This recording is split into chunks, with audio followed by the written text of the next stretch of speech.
Okay, now that we've explained how to paper tune your bow, let's go back to the process. The paper tuning, the dynamic spine tuning, and then on to your broadhead tuning.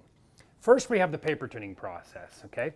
And the one thing I've discovered is that all arrows are not created equal. And this process will also help you understand if the arrows you are shooting are stiff enough for the bow that you're shooting. So, knowing that all arrows are not created equal, what I normally do is take 4 arrows, okay? And I'm going to shoot these 4 arrows across the paper, okay? Okay, and I'm going to observe the tears. And I might find that this one's a bullet hole. I might find that this one's a little bit of a high right tear.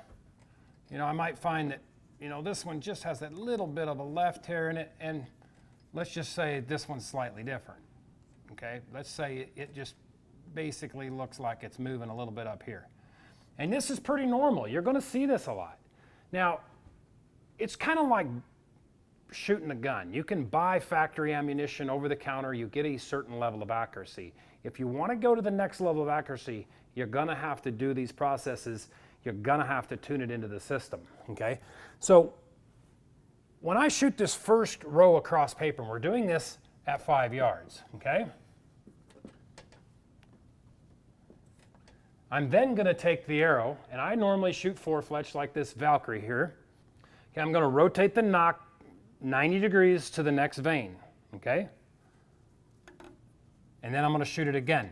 And I'm going to do this with every one of these arrows, okay? And then I'm going to rotate it, the nock again, another 90 degrees. And I'm going to shoot it here, here, here, and here, okay?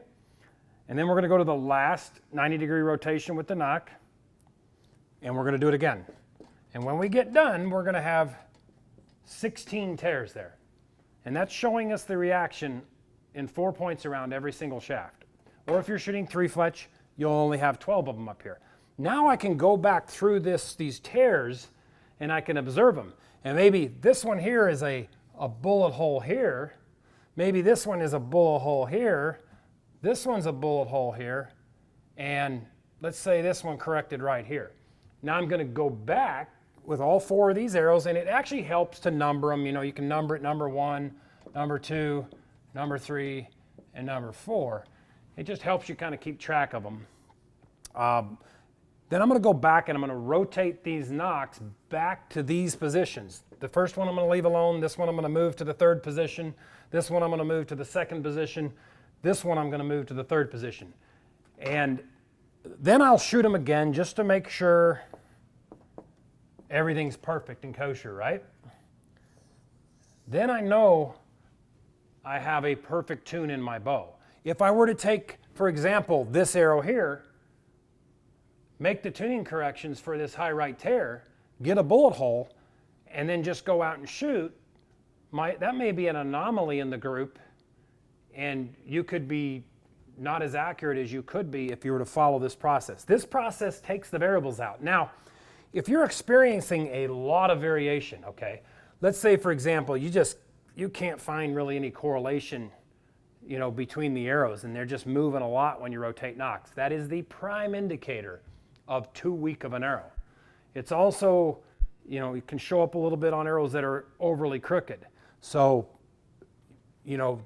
keep that in mind when you're looking at arrows. Follow our spine charts. They're set up to where you're going to get the best out of the box accuracy, and never really push the weak side of that spine. Okay, let's move on to what we do after this, which is called dynamic spine tuning.